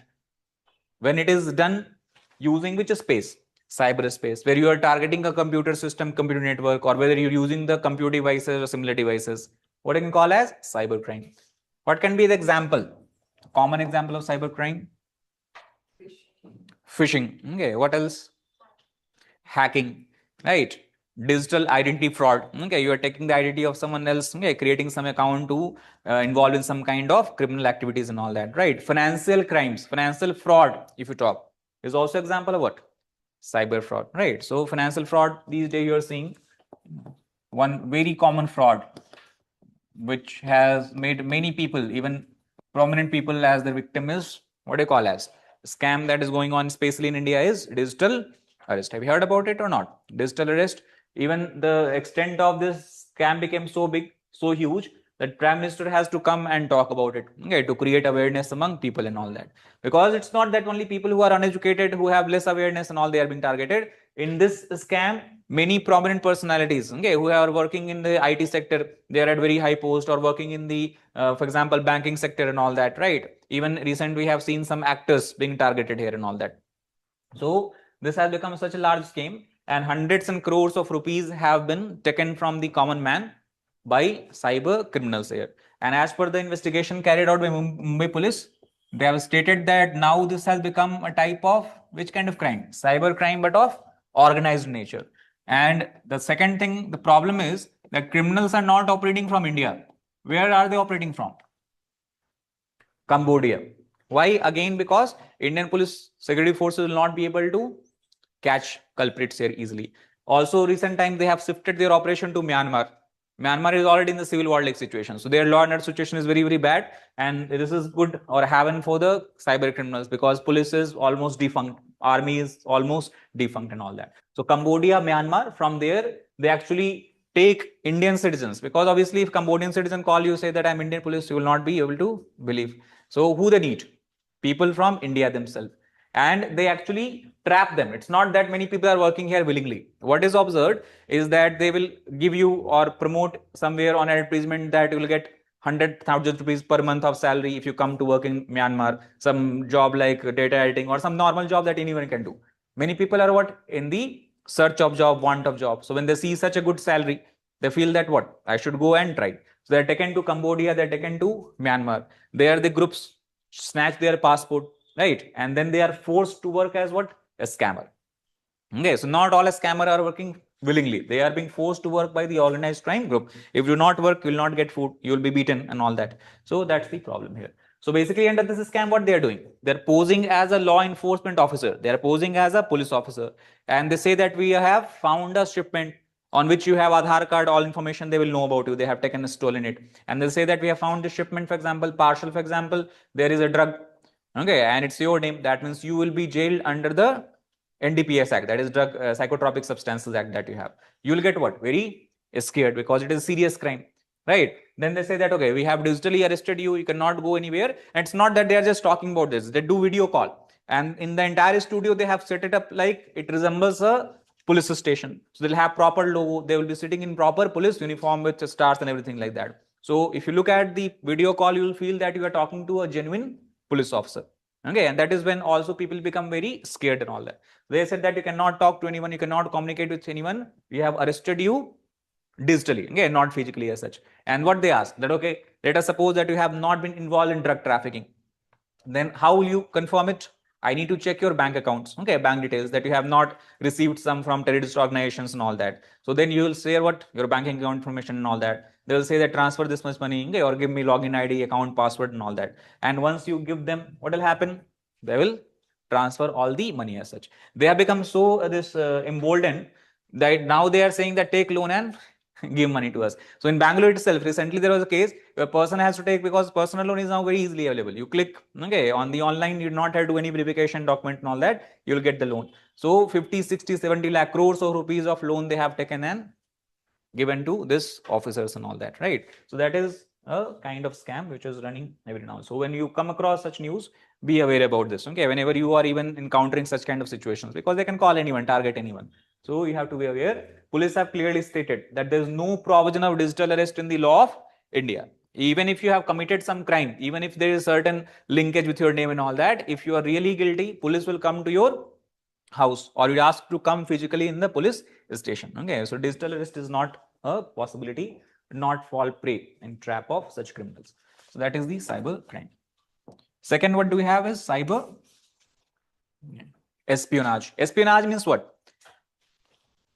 Spying work. Okay, spying means what you can call, what you can refer or call as spying, or what is the job of a spy? Which kind of information? Can say sensitive information, confidential information, right? So illegally obtaining confidential information, sensitive information, to sell it or to pass to some other people or sources. That is espionage. In older time, espionage also was a physical job, because all the government files, sensitive information is put in which form? Paper form. So if you want, someone want to steal sensitive defense information, military information from India, they have to go to those stations, they have to take the file, they have to make a copy of that and all, something like that. Now the entire government record is placed where? In the which form? Digital form, we can say. So everything is available in the cyber space. So espionage also has shifted to which space? Cyberspace. Okay, today people are using computer viruses, malware, and all that. Okay, and from that they are basically taking all entire information and all these kind of things. So that is the point. We'll discuss about the examples and everything. Third is cyber warfare. War is a term that we use when you have two different countries that are involved. So one country is attacking the territory of other countries. In the older time, you have three domains of warfare. Either attack can come from air by using air force, or it can come through land by using the army, or it can come through what? Sea, by using the navy and all that. Now what we are seeing? Emergence of the fourth dimension of warfare. Which kind of warfare? Cyber warfare. So here the cyberspace is used, targeted to destroy or basically debilitate the capacity and capabilities of a particular nation. So that is the cyber warfare. Example, very good example you have is from Iran. Iran, we know that they have been trying to develop nuclear weapons, and US, Israel, they do not like it. So one way of destroying their nuclear capabilities is what they did in June, is you send your army, military, air forces and all that, and you carry out physical attack by missiles, bombs and all that. What they did early in 2010 is that they use a virus, computer virus, that is referred as Stuxnet is a term that was given to it. Now this virus was installed in the computer system which was controlling the nuclear centrifuges. Centrifuge is the equipment through which you enrich the nuclear uranium basically, right? To create it a weapon grade uranium. So by installing this computer system, what they did, they took control of the computer system, and the centrifuge is spinning at a particular rate. If you make it much more faster, what will happen? It will go beyond its capacity and it will get completely destroyed as such. So they destroyed more than 200, 300 centrifuges just by using what? Computer virus. And as per the expert, it is believed that the destruction was so severe that Iran's nuclear program went back at least by 5-7 years. Okay, they will have to again work 5-7 years to reach the place or capacity where they were in 2010 as such. So you see, first is there is a clear deniability. Okay, Israel and US never accepted that they were the one who were behind this Stuxnet attack. They said that no, we are not responsible, we have not devised this virus and all that. Can you do that if you are attacking physically? No, okay, because they will know where a missile came from, which air force is basically flying above you. So that's the reason why cyber warfare is emerging as a major front of warfare. India also, we have faced several such kind of attacks. We'll discuss that in class, both from Chinese as well as this Pakistan side, right? So cyber warfare. Then last we have is cyber terrorism. Same thing.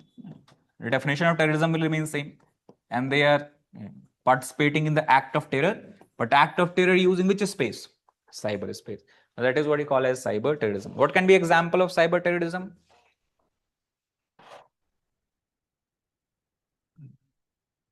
How cyber terrorism is being proliferated or is being carried out. One example, simply take, earlier terrorist groups are present. They want to what? Recruit people who can work for them, right? So those recruitment was done physically, right? How? So you had radical preachers and all that. They are coming, they are trying to convince you, okay? They are trying to influence you that you are in threat, you are in danger, okay? You have to work for your religion, okay? For this and all this kind of things we can understand. Now imagine earlier, one cleric is coming, one radical preacher is coming. How many people will go physically to visit him? 100, 200, 300, 500 maximum, right? Because they also have to work in secrecy. They cannot arrange more than 1000 and 2000 people. It will attract the eyes of police and all that.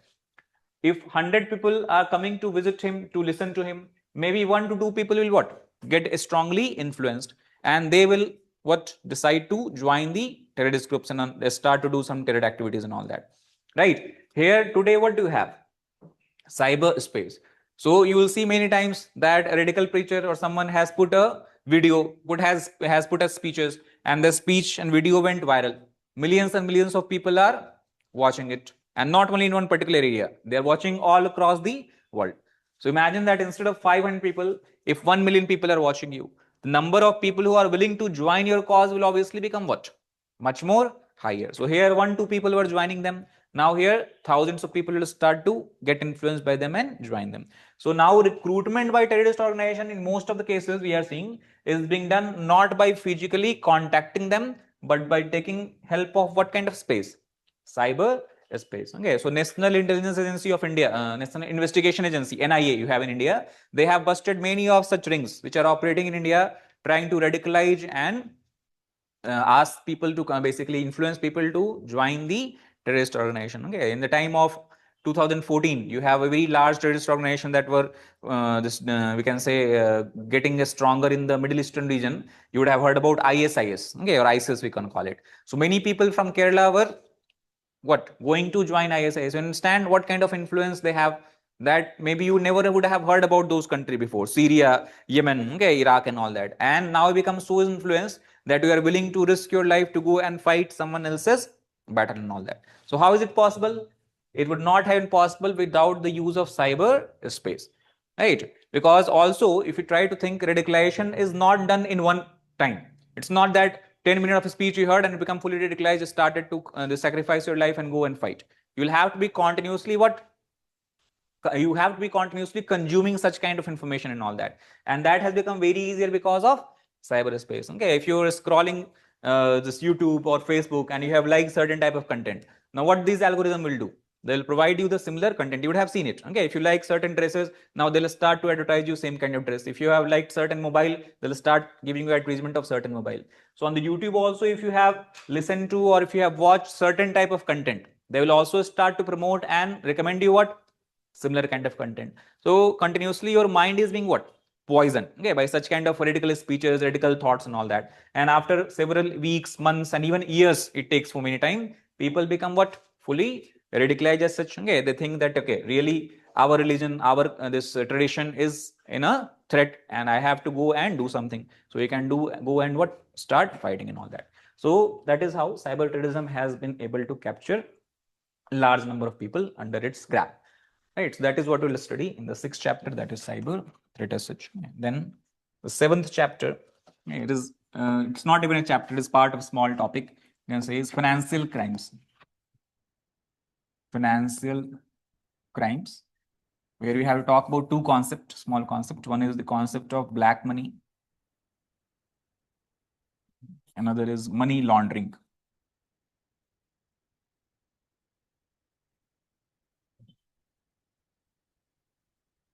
Black money and money laundering.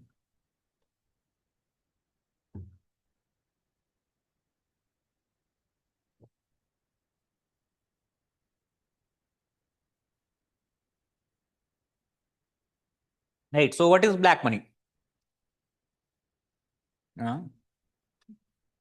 Corrupt. See, money is not corrupted. People are corrupted. Okay. So illegally acquired money. And basically black money can be of two types. One, if you have evaded tax on the money, you have not reported to the income tax authority. That also is example of what? Black money. But that is not our concern. We have to study from the national security perspective. So here we will talk about such black money which is generated as a proceeds of crime. Proceeds of crime means any money which is obtained by by engaging in the criminal activities. So by selling of drugs, for example, right, or weapons smuggling, human trafficking, wildlife trafficking, or contract killing, right, or threatening someone. So all of these are example of which kind of money? Black money as such. And black money, we know that using it is almost impossible and difficult. So if you're using money, you have to first what? Convert this black money into white money, or illegal money into legal money, dirty money into clean money. So a lot of terms are used. And what is the procedure called? Money laundering. So laundry is a term that we use for what? Washing of clothes. So you're washing dirty clothes in the laundry to make it clean. Similarly, you are washing the dirty money to make it clean. That is why the process is called as money laundering. So how it is done, why it is done, okay, the various ways are there. We'll discuss in detail about that. But this is small topics, financial crimes, the concept of black money and money laundering. So in the internal security and challenges, how many chapters we have? These 7 chapters, okay, and within that you have multiple subgroup subtopics and topics. We'll cover about that, but I think you got the idea. These are the 7 major type of challenges that threaten the internal security of India. Again, to revise, what do we have? Left-wing extremism, then we have northeast insurgency, okay, then we have the what else? Organized crime and terrorism, linkages between, then what else? Management of border, because many threats are coming from where? From the border areas, okay, illegal migration, trafficking, okay, you have the infiltration and all that. Then what else? Security forces, what is their role, responsibility, mandate, issue and challenges in their functioning, working, all that. Then the 6th one is threat, that is recent emerging threat in the last 1 decade overall, we can say, is the cyber threat of 4 types. And then we have the financial crimes as such. Now in the same topic, the other subject we have to study about is disaster management. Disaster management.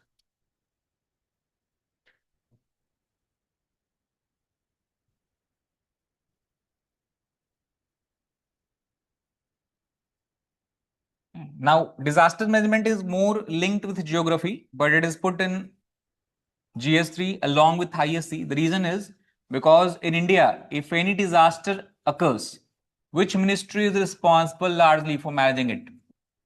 Ministry of Home Affairs. That is why putting it together, because internal security is also the responsibility of MHA and disaster management is also the responsibility of MHA. So we are clubbing it together. But if you look at the question papers, generally they are asking question that is linked with both geography perspective as well as from the perspective of management. Okay, so that is why if you have studied properly geography, geographic concepts are clear.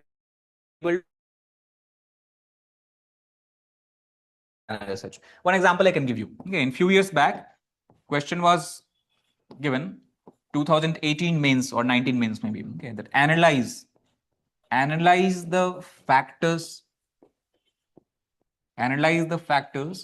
responsible for which kind of disaster? Tsunami. So this is completely question related to which subject?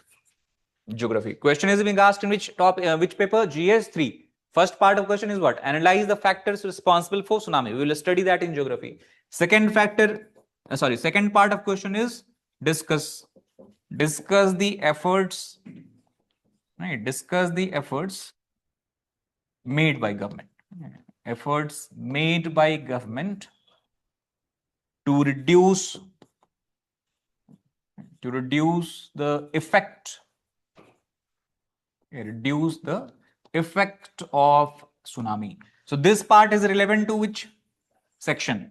Management section, because the government efforts we have to study in management. Okay, what are the steps government has taken? What are the institutional capabilities? What are the this policy related steps we have taken? What are the legislative measures we have taken and all that? So you can see how they are integrating question. In GS3 you have question related to both geography plus disaster management. So for every disaster, that is how we have to largely prepare. So now coming to disaster management, first of all, what are the disasters that we have to study? This is largely relevant for India. So such disaster which India is prone to, we have to study here, right? Now, first of all, what is disaster? How do you say any event, or how would you classify any event as a disaster? Loss of lives. Okay, basically see, in every event what is going on, suppose that building has caught fire. Would people die or not? There is probability people would die. Would economic losses occur or not? It would occur. But can we call a fire in a building as a disaster? No. So it depends on the scale, right? So disaster basically in case of India is classified as when the damage is to that extent that the local government and its resources are not sufficient enough to manage it. You have to bring in outside help. For example, a disaster occurred in the district. You have to take help of the entire state resources, and even possibly you have to bring in the central government in itself. Then we can call it as what? Disaster such. Okay, in many small countries, their disaster scale becomes so big that even international help and efforts are required there. Okay, like in Nepal, or the recent time we have seen Sri Lanka. Best example, recent Sri Lanka has been devastated by severe cyclones and floods. So what happened? China, India, okay, even Pakistan, they went and started to provide help there. Why these countries have to be involved? Because the resources available with Sri Lanka was not enough to manage such a large scale event. Thus, we can call Sri Lanka faced what kind of event? Disaster such. Okay. If you have heavy rainfall in Bangalore, some areas got flooded. Can we say it is disaster? No, because Bangalore's resources, or Bangalore, we can say BDA, BBMP that you have, their resources are sufficient enough to tackle that problem. So it is a localized crisis, we can say, or localized event or phenomena, we can say. That is the point. Now, in India, because of its diverse geography, 58%, 58% of India's area is prone to certain disasters. That is why management of this becomes very important. So that is the first fact. 58%. 58% of entire India's area is prone to certain type of disasters.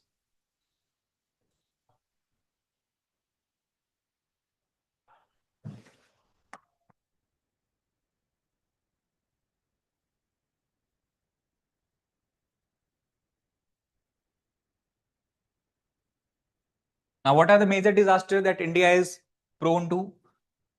So we can enumerate them, which we have to study as per syllabus. First one is what? Earthquake. Okay. So large part of India is prone to earthquake, especially the Himalayan region, northern region. That is where earthquakes probability is highest. Earthquake. Second is tsunami, we can say the coastal areas. Okay. Tsunami. Then what else? What other disaster we face?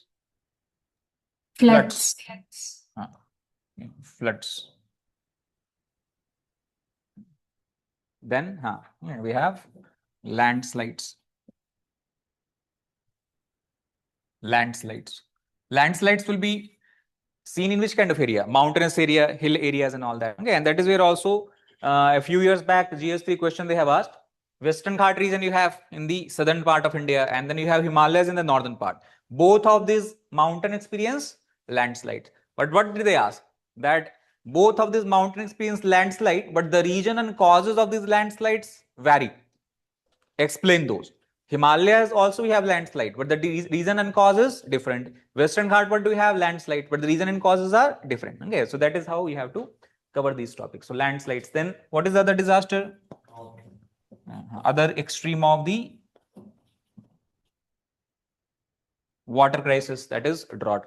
Okay, excess of water is flood. The deficiency of water, extreme deficiency of water is drought. Okay, so both are two extremes. Sixth, what we have to study about is cyclone. Okay, the entire eastern coast of India, all the way from Odisha to Tamil Nadu, every year what do they face? 1 2 devastating cyclones. So cyclone. So earthquake, tsunami, floods, landslides, drought, cyclone, one more. Yes, seventh one is heat wave. To briefly write about it. It's not naturally a disaster, but heat wave, we have to be aware about this concept. So heat wave. So these are the 7 major disasters we have to study and their management. Okay, management we'll talk about legislative framework. How disasters is managed in India? What is the legislative framework for its management? Legislative framework, you understand? Basically the act or law that is being passed by the Parliament of India as such. So bills.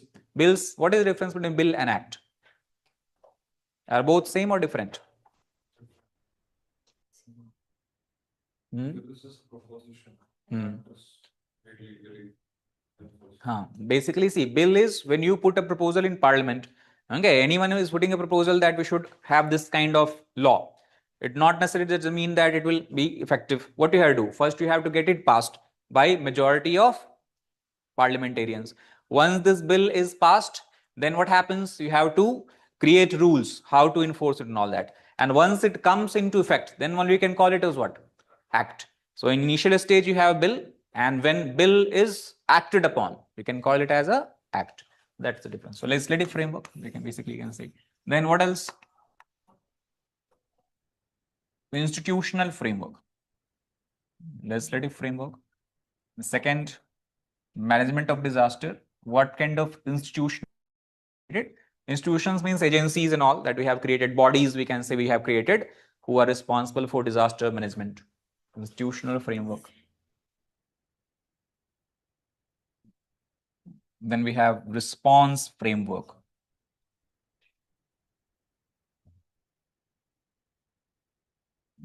Response framework, that how disaster is responded upon. So forces basically we can discuss here. The 2 forces we have NDRF, and at state level many times you have SDRF. So about them we'll discuss. NDRF is what? National Disaster Response Force, and then you have State Disaster Response Force. These are the prime responsible agencies. Whenever a disaster occurs, these forces are immediately deployed and sent as such. So 3 frameworks we will discuss, and then last is international cooperation framework. Government of India, they have signed several international cooperation agreement. They are working under the framework. So how we have linked our national disaster effort with international efforts. Briefly about them we have to study. So UN based efforts and all that. So international cooperation framework.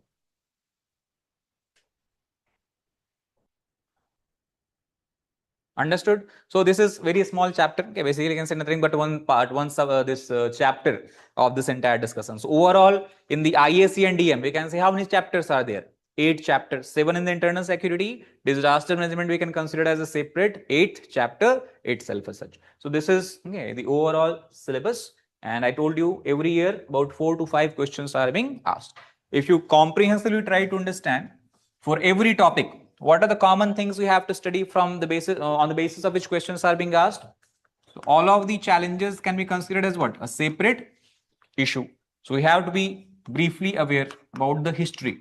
Why insurgency? Why extremism? Why terrorism? Why organized crime? How did it come into picture? So for every issue, a brief history, not the detail. Detailed history is not required. You can say a brief history. A brief history about how did they originate, how did they origin, is what we will study. So issues. Second is regions or causes. If certain problem exists, there must be what? Or certain threat exists, there must be certain reasons behind it. So reasons or causes for every threat.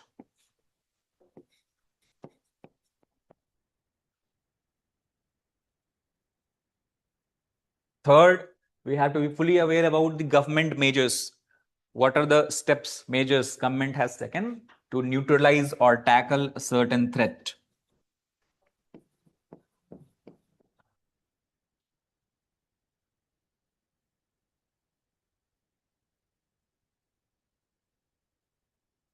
Then fourth, for every threat or issue, we have to understand that to what extent government has been successful, where it has failed, and what kind of limitations it has faced as such. Okay, because if you talk about left-wing extremism or Naxalism itself, Naxalbari village, I told you, when did the revolution begin?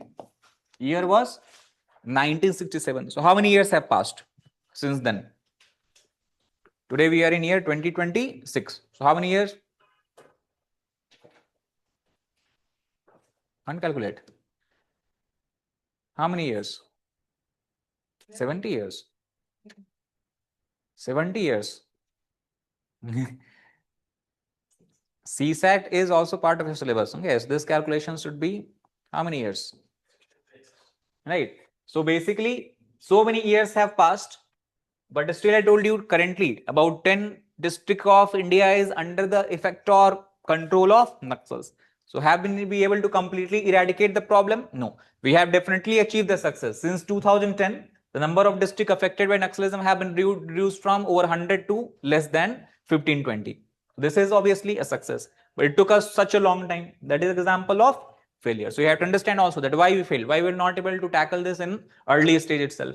And still today we have not been able to completely eradicate them. That means we are facing what? Certain limitations whenever we are putting certain efforts and all that. So that's the way how we'll understand about topic. So government measures, success, failure, limitation. And last, which is the most important, which generally is asked in the examination or you have to write it anyway. And that we can summarize as, for every challenge you have to have what? Solutions or way forward. What more we can do? Okay, or how different steps can be taken to neutralize such threats, how we can tackle terrorism, what kind of steps we have to take and all that.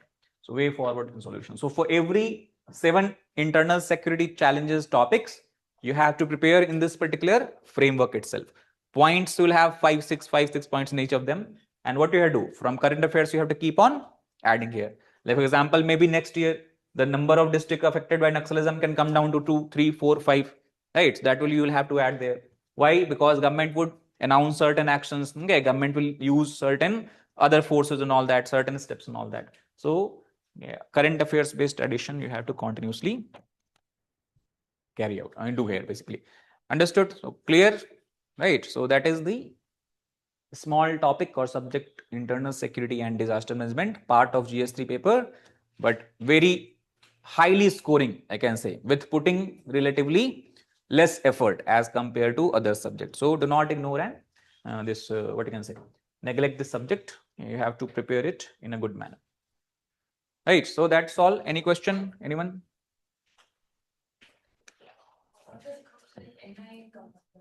Huh? What? NIA will discuss and talk about terrorism. Okay, National Investigation Agency was brought in after 26/11 attack that was carried out in 2008. Earlier, see, the problem was that if terror acts are taking place or terror accidents are taking place anywhere, it will take place in certain states of India. Okay, like for example, Karnataka, Maharashtra, and all that. So, which forces were responsible first to investigate these terror acts and do the investigation procedure? It was the state police. If a state police fails, then who was called upon? Central Bureau of Investigation.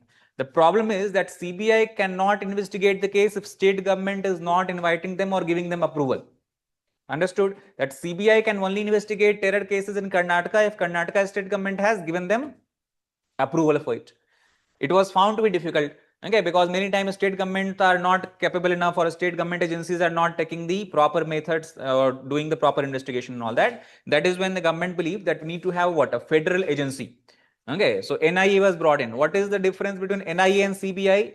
NIA does not need approval of a state government. So if any terror attack happens in any state of India, without taking approval of state government, NIA can go there on the scene and start carrying out their investigation. They can coordinate with police and do the work as such. Okay, so that is why NIA will discuss in terrorism was called for.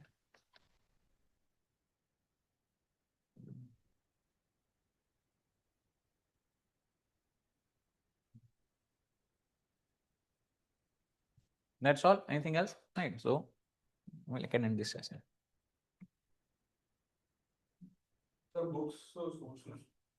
Book sources, this is largely current affairs. So class notes, if you are making proper class notes, plus you will be getting what? Weekly and monthly, I think.